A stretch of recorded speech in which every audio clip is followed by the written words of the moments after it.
96.9 FM WAZZ. It is a rockin' good time here. Follow me on the Big Radio Show here online on your social media pages, Rocker. Big Jax Radio with a J-A-X. Some of those folks, they study all these things in life and they make their little comparisons, and they're probably wrong half the time, but everybody listens to them like they're some sort of preacher. Maybe the deacon in the church, or maybe some bishop or cardinal, or maybe even as high as the Pope, and they listen to this stuff, and everybody is like a dial, like a bunch of dial settings, and a bunch of little buttons and knobs, and you got to fine-tune everything. Let me give you an example of what I'm talking about here, Rocker. Air pollution associated with decline in brains of seniors. A study shows air pollution might be harming the brains of seniors, older folks, increasing their risk of dementia and congestive decline. They found the higher exposure of nitrogen dioxide and fine particle pollution that was linked to lower memory, thinking, and especially language skills test scores. I don't know what kind of test that maybe the seniors are taking, but apparently their language scores suck, according to this survey. Let's move on. Drinking linked to brain damage. People who consume 8 or more alcoholic drinks a week may have an increased risk of simultaneous thickening and narrowing of the arteries that feed the brain. The liquid apparently changes the arteries, choking them, making it harder for the blood to flow. A research team sees that as areas of damaged tissues in the brain. Well, I really sound like I know what I'm talking about here, Rocker, but I'm reading it. It says a research team sees that as areas of the brain, damaged tissue in the brain, which can damage the brain over time. And that is, Rocker, if you're drinking a couple alcoholic drinks a week, or whatever. If you drink 8, so don't drink any more than 8 a week, Rocker. You might have your arteries choking and being blocked. Good Lord, brain damage. A couple 8 drinks of alcohol a week. Good Lord, let's move on. Where's my coffee drinkers? Where's my folks that needs that in the morning? How much coffee is too much? Well, according to these same researchers making all this big money, dietitian with the Cleveland Clinic says the FDA guidelines are to keep caffeine intake under 400 milligrams a day.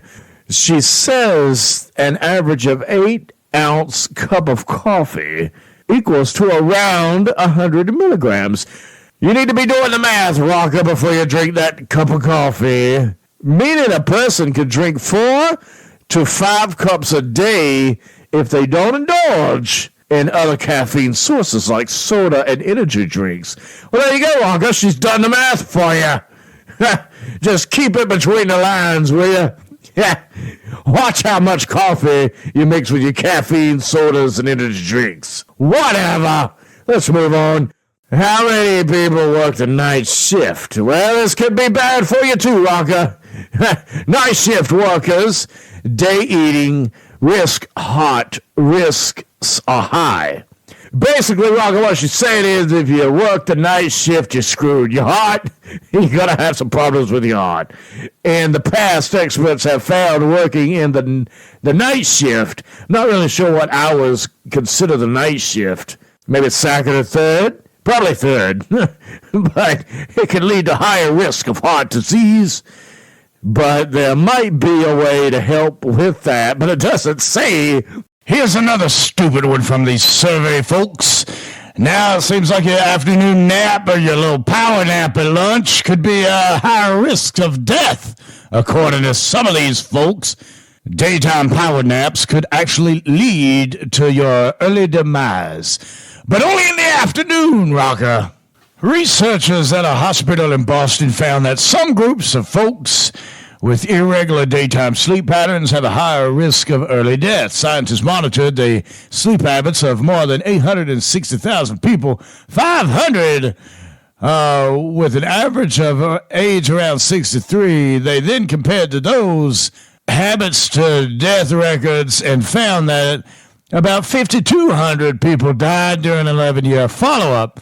Experts say that the findings suggest that premature death could be coming from taking long daytime naps, fluctuating sleep patterns, or taking naps between the hours of 11 a.m. to 3 p.m. The American Academy of Sleep Medicine recommends power naps of no more than 20 to 30 minutes in the afternoon.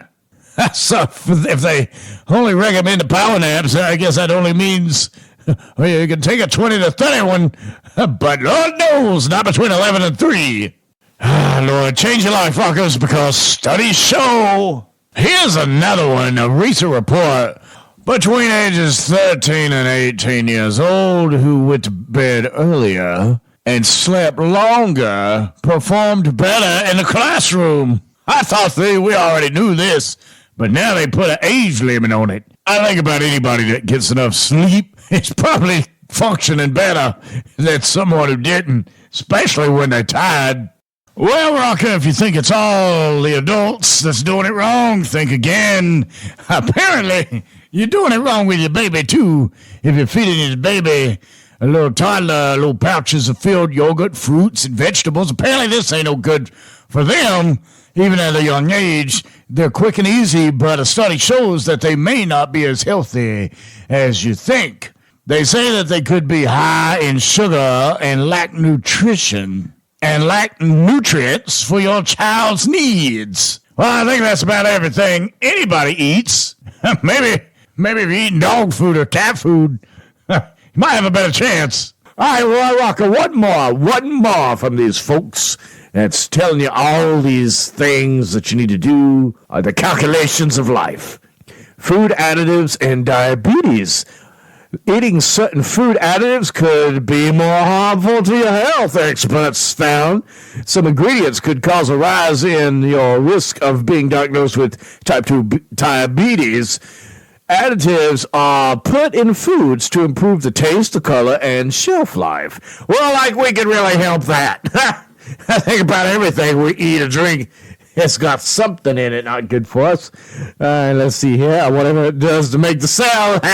But once they do make the cell, after studying the diets of thousands of people, researchers found additives found in drinks raise a person's risk by 13%.